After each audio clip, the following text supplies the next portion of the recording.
अगस्त का महीना चल रहा है, कुछ ही दिनों में 15 अगस्त आने वाला है, जिस दिन हमारा भारत देश आज़ाद हुआ था।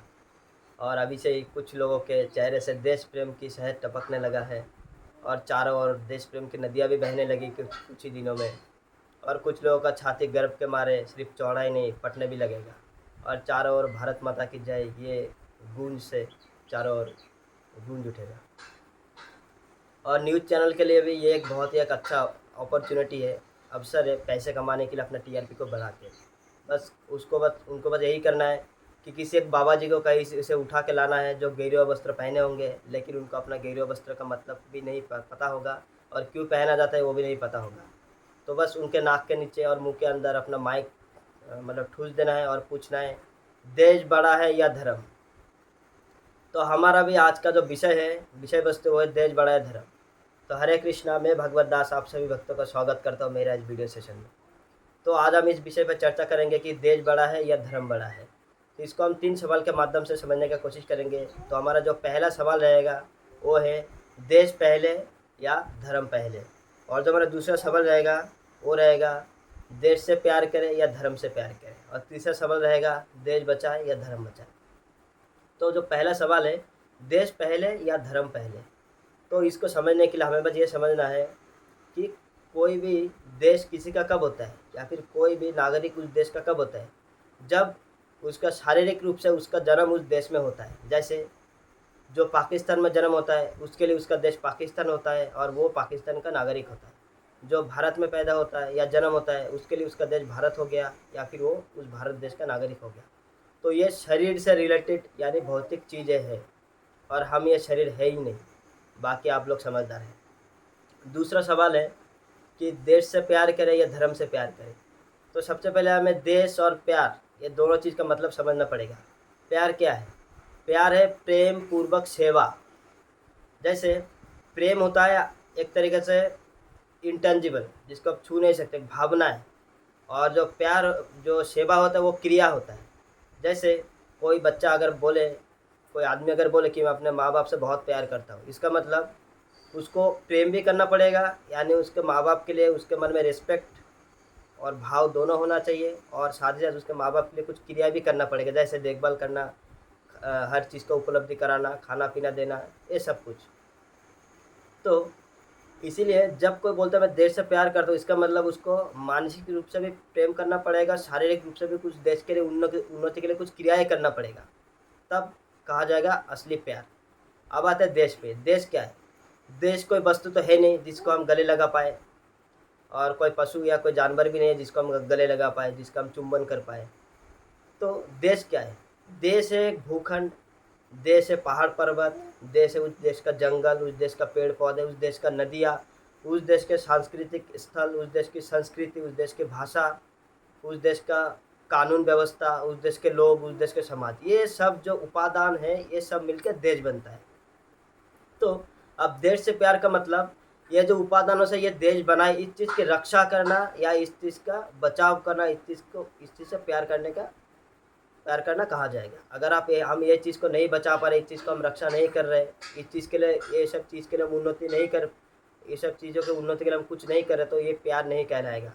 तो हम सब में से कितने लोग हैं जो हम इन सब चीज़ों को बचाने में अपना 100% सहयोगिता देते हैं? क्या हम जंगल काट के साफ नहीं कर रहे? क्या हम पेड़ पौधे नहीं मार रहे? क्या हम पहाड़ों को तोड़ के ख़त्म नहीं कर रहे? क्या हमारे जो पवित्र नदियाँ हैं उसको हम ख़त्म नहीं कर रहे? क्या हम जो हमारे देश के कानून व्यवस्था है उसको हम बिगाड़ नहीं रहे हैं? तो हम हर तरफ से, हर तरीके से हम अपने दो देशों की, जो हमारे जो देश की जो धरोहर है उसको हम बर्बाद कर रहे हैं। हम अपने देश के मंदिरों को तोड़ दे रहे हैं, हम हमारे देश के संपत्ति को नुकसान पहुंचा रहे हैं, हम हमारे देश के शास्त्रों को नहीं पढ़ रहे, हमारे संस्कृति के शास्त्रों को नहीं पढ़ रहे, हम हमारे देश के भाषा को सम्मान नहीं कर रहे, हम अंग्रेजी बोलने पर लगे हुए। और हम हमारे देश की संस्कृति बॉलीवुड जैसे पाखंड संस्था के हाथ में दे दिए। जो लोग, वही लोग बताते हैं, हम लोग पैसे दे करके देखते और सीखते हैं। तो ये हमारे देश की रक्षा कहाँ से कर रहे हैं? और जिस चीज़ की हम रक्षा नहीं कर पा रहे हैं, जिस चीज़ से हम देश बनाए उसी चीज़ की अगर रक्षा नहीं करेंगे, तो फिर देश से प्यार तो छोड़िए, मतलब ये तो कुछ और ही हो गया, वो आप समझ लीजिए। तो अभी तो खैर बहुत लोग बोलेंगे हम देश से बहुत प्यार करते हैं, हमारे मन में प्यार बसता है, तो ऐसा पॉसिबल नहीं है। अगर आप मन में प्यार बसा तो आपको शारीरिक रूप से कुछ क्रियाएँ करना पड़ेगा, कुछ करना पड़ेगा। ऐसे मुँह से बोलने से कुछ नहीं होता। नहीं तो ऐसे भी बहुत लोग हैं जो जिसके बाइक पे लिखा होता है आई लव माई इंडिया, और वही उसी बाइक से देश का कानून व्यवस्था यानी ट्रैफिक को 2 मिनट में तोड़ के भाग जाता है। तो क्या ये देश का सम्मान नहीं है? ये देश का प्यार, देश से प्यार कहाँ हुआ? जो लोगों के जो सोशल मीडिया उसमें जो स्टेटस लगा होता था कभी कभी proud to be an Indian, वही लोग आज विदेशों में नौकरी पाकर विदेशों में बस गए। अब उनसे देश से कोई लेना देना नहीं है, उनके देश के लिए प्यार खत्म हो गया। लेकिन हाँ, उनसे कभी पूछा जाए, विदेशों में इंटरव्यू होता है, कभी कभी हमारे देश के भी पत्रकार जाते हैं, जब पूछते हैं हम देश से बहुत प्यार करते हैं लेकिन 1 रुपये का देश में दान नहीं करता, न 1 रुपये के देकर देश की उन्नति के लिए नहीं लगाते। जो बड़े बड़े पोस्ट बनाए गए मंत्रियों के देश की उन्नति के लिए, वही लोग बड़े बड़े पोस्टों पर बैठ कर भ्रष्टाचार पे भ्रष्टाचार कर रहे हैं और अपना सिर्फ पेट भर रहे हैं और देश के धरोहर के नुकसान पहुंचा रहे हैं। पहाड़ के पहाड़, समंदर के समंदर, नदी के नदी सब बर्बाद कर दे रहे हैं। नदियों में से बालू निकाल के भ्रष्टाचार करके दुर्नीति करके बेच रहे हैं। और फिर वही लोग आ जाता है झंडा फहराने के लिए। एक्चुअली जो हमारा देश का जो प्यार बोलते हैं वो सिर्फ झंडा में अटक के रह गया। सिर्फ 15 अगस्त 26 जनवरी को आओ, अपना देश का तिरंगा फहरा दो, जनगण मन अधिनायक गालो, हो गया देश प्रेम। और वो भी कंप्लीट नहीं है क्योंकि अगले दिन वही झंडा नाली में गिरा हुआ मिलता है। तो कहाँ से देश प्रेम बचा? कोई देश प्रेम कुछ नहीं है, सिर्फ पाखंड है और कुछ नहीं है। तो अब बताए आखिरी सवाल कि देश बचा या धर्म? तो इसका जवाब बहुत ही सिंपल है, एक ही लाइन का आंसर है कि धर्म रक्षते रक्षिता, यानी जो धर्म की रक्षा करता है धर्म उसकी रक्षा करता है। अगर आप चाहते कि आपका रक्षा हो तो आपको सबसे पहले धर्म की रक्षा करना पड़ेगा, क्योंकि आपका जो रक्षा है वो सिर्फ धर्म कर सकता है, बाकी कोई नहीं कर सकता। इसी तरह अगर कोई परिवार चाहता है कि उसका रक्षा हो तो उसको धर्म की रक्षा करना पड़ेगा। कोई समाज चाहता है उसकी रक्षा हो तो उसको धर्म की रक्षा करना पड़ेगा। और जैसे समाज से देश बनता है तो देश को भी अगर चाहिए कि वो देश की रक्षा हो तो उसको धर्म की रक्षा करना पड़ेगा। जैसे हमारे शास्त्र में दिया गया है, जो देश का राजा होता है यानी जो देश का मंत्री होता है उसको धार्मिक होना आवश्यक है। अगर वो धार्मिक नहीं होगा तो भ्रष्टाचार, दुर्नीति, पाखंड जरूर करेगा और इसी से देश बर्बाद होता है। जो धार्मिक आदमी होता है वो कभी किसी के साथ गलत नहीं कर सकता, चाहे वो देश ही क्यों ना हो। जो धार्मिक आदमी होता है पहाड़ों की, पेड़ों की, नदियों की, हर चीज़ की पूजा करता है।